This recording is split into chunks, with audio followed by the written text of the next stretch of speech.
This golden marbled makeup is so incredibly easy to do. Starting off, you're going to want to glue down your eyebrows. I'm using one of the glue sticks that is purple first, and then eventually it'll dry to a clear base.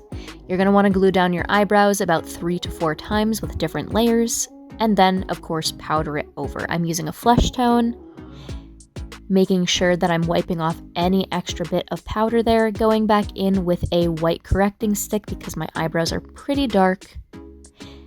And after I put that on both of my eyebrows, and you can see that it is concealing a lot of the darker hairs there, then you're good to go with your base.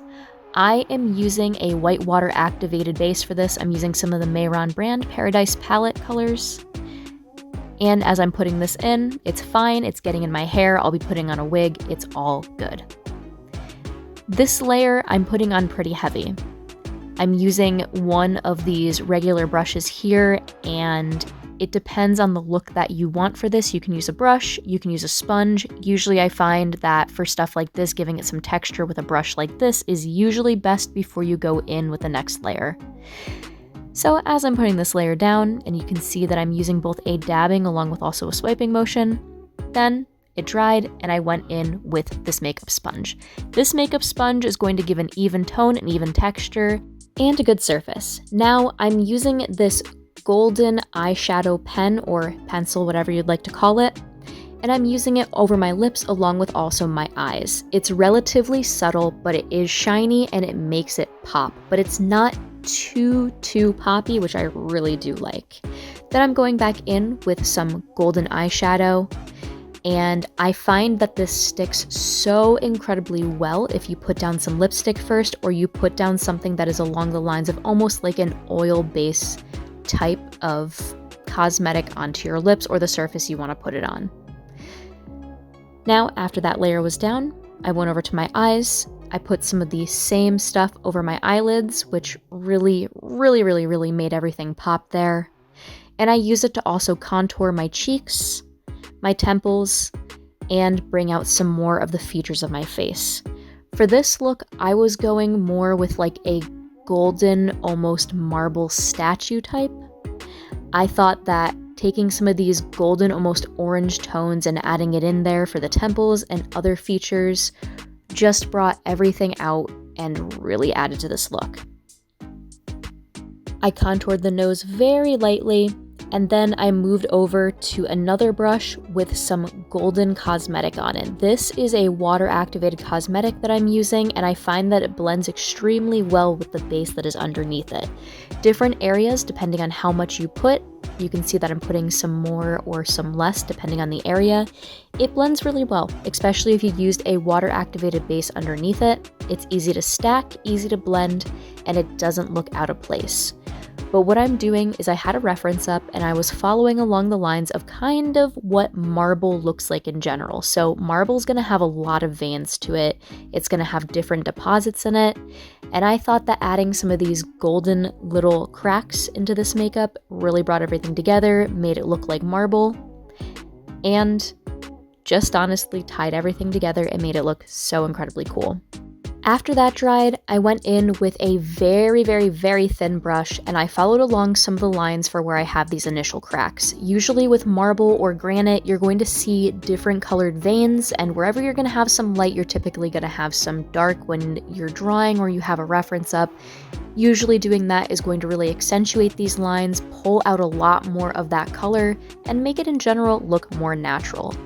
I used the black too to crack off of different areas from those veins that I created, and I went back in and I used it to create a couple more cracked lines because I didn't want there to be just gold everywhere. I wanted to follow along with some darker colors and then go back around to create some shadow to make it look like these cracks are either raised or depressed and slightly pushed in. Doing this, I have a brush that is tapped slightly, has a little bit of eyeshadow in it, doesn't have a ton in it, and the best way to check to make sure that your brush isn't going to have too much in it is to use it on your palm first.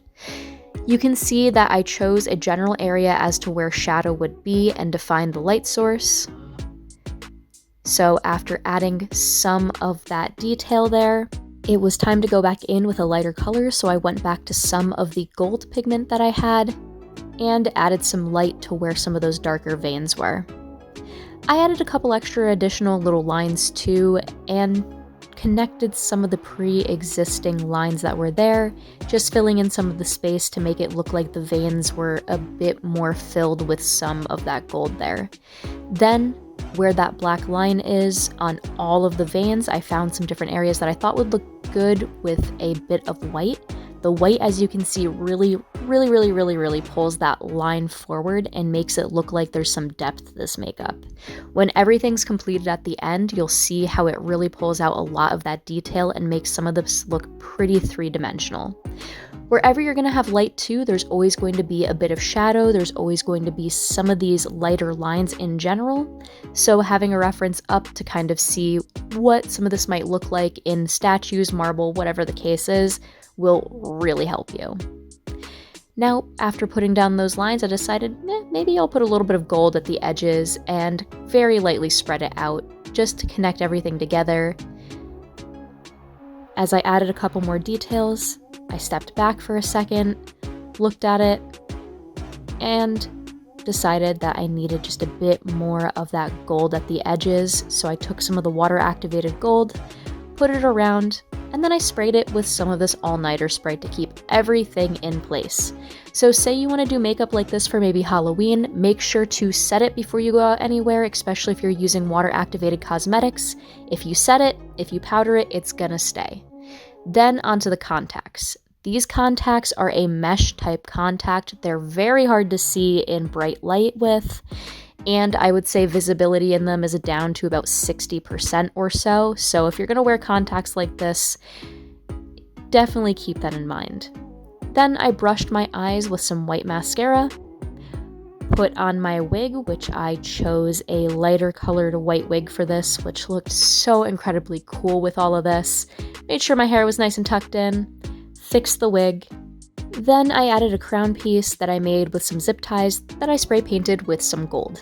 Here is the final makeup. I love how it turned out. This is such a great starting point and a base for if you want to do some really beautiful makeup, especially for Halloween or anything that you might have planned coming up soon. Thank you all so much for watching. I hope you enjoyed this tutorial. Take care, have a good one, and see you later. Bye!